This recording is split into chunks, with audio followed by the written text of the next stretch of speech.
Hey, fellow maker, and welcome down to the shop. My name is Luke, and I'll be your host, talking about a project that I was working on. I do a Joker costume, and I got this really cool knife um, that matches the one in the movie, apparently, or is pretty close to it. The issue with it is that it is made of metal and actually pretty sharp, and so that's not real safe. So, what we're going to do instead is make a plastic version of it. So, I just did this with some spare styrene plastic, and I want to show you how I did it. So, let's get started.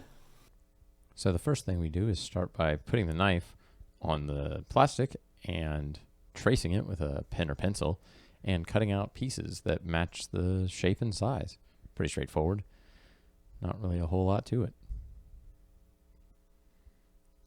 I found some paints at the local craft store that seemed to be a pretty good match. They're metallic colors, and so they seem to match based on the pictures I had. I didn't bring the knife into the store. I suppose I probably could have done that, but I wouldn't have wanted to been tackled by security if they saw me holding a knife. Although the pieces I had would be the right profile for the knife, they wouldn't necessarily have the right thickness. So I needed to cut several pieces that would be built up to be the handles for the knife. So you see the handles stick out, and so I needed a few additional pieces that were just the part of the handle that I could use to build up a thicker knife. I wasn't going to worry about the gap in the middle because it didn't need to be that accurate and there weren't going to be a lot of people looking at the side of the knife.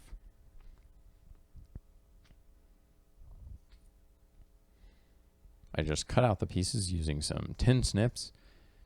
They're really good for cutting plastic like this. They make it really easy to cut through, and then you can always shape it. So don't be afraid to just to use these to cut through the plastic. Once I had the rough pieces cut out, I did a little bit more fine tuning and cut out the center hole in the knife by scoring it and cutting it out with a X-Acto knife or other sharp hobby knife.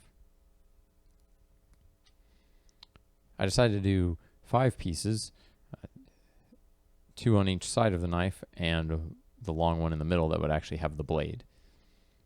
Again, I didn't worry about the hole so much. I'd rather have the extra support from the knife. This wasn't quite as thick as the knife, but it was real close. I think one more layer would have been the exact right thickness. I made some marks to show where those grooves would go, and then I would carve those out later.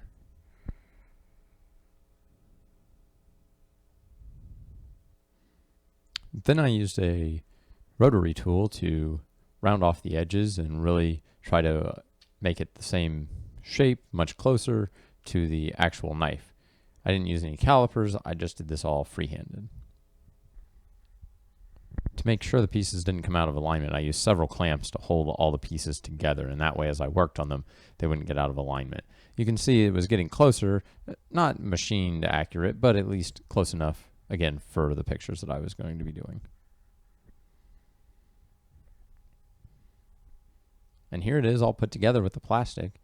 You can see I've got the groove cut there, and the shape is pretty close. Not exact, but it doesn't need to be exact because people won't be comparing the two when they see it. They'll just be looking at the knife that I have. So close enough for me. Next up, start gluing the handles together so that I could have a piece that would fit on either side of the center section and could be painted separately. It's really nice to be able to paint it without having to worry about masking lots of sections off and to be able to get the center section painted black, which you'll see later. Next up, I gave everything a good coat of primer to make sure that the paint would stick and that it would look nice and even. I use this Rust-Oleum Ultra Cover primer, but pretty much any primer would work, especially for something like this that's closer to throwaway than it is to something I would sell. But it's a really good primer, just one coat. Before painting the pieces I'd done so much work on, I primed some scrap pieces and did some paint tests with them using the paint that I had purchased earlier. You can see it's going to look pretty good. So being happy with this, I moved on to the actual pieces. So first I painted the center section with the blade in it, and then moved on to painting the handles. I put several coats on each piece to really try to do it I glued the handles together already at this point because there was no need for them to ever come apart again. But I did want to paint them before I put them together. You can see here a paint comparison shows that they're pretty close. Then I used a silver paint pen to do the edges and just handwrite "Why So Serious" on there just for fun. Nothing real fancy. And here it is all together. I scratched up the middle section so it'd be better to glue, and then glued it together using some super glue. Here it is all put together. You can see a comparison of the metal knife on the bottom and the plastic one on top. Looks pretty good. The colors aren't exactly right, but again, people won't be comparing these side by side. It's just for me to feel a little bit better about how close it is, so that I suppose if there were pictures that were taken with both knives, they could be mixed and it'd be okay. I like the challenge of trying to make it look as close as it is like it would be in the movies, where there's a hero version and a stunt version. I did give it a clear coat after just doing a full paint job so that it would help protect it and make sure the paint wouldn't rub off as I was carrying it throughout the day. This seemed to work really well. And here it is completely finished with the clear coat. You can see that it looks pretty good, pretty close. Again, the paint colors aren't accurate, but people won't be seeing them side by side.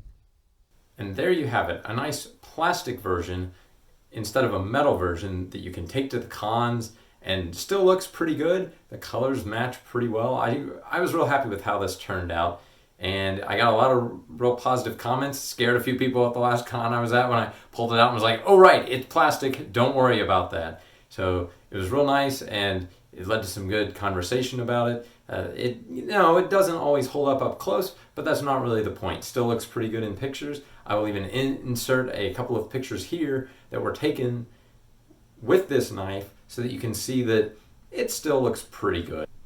Now, for a professional cosplay shoot, I think I'd still want to use the metal one.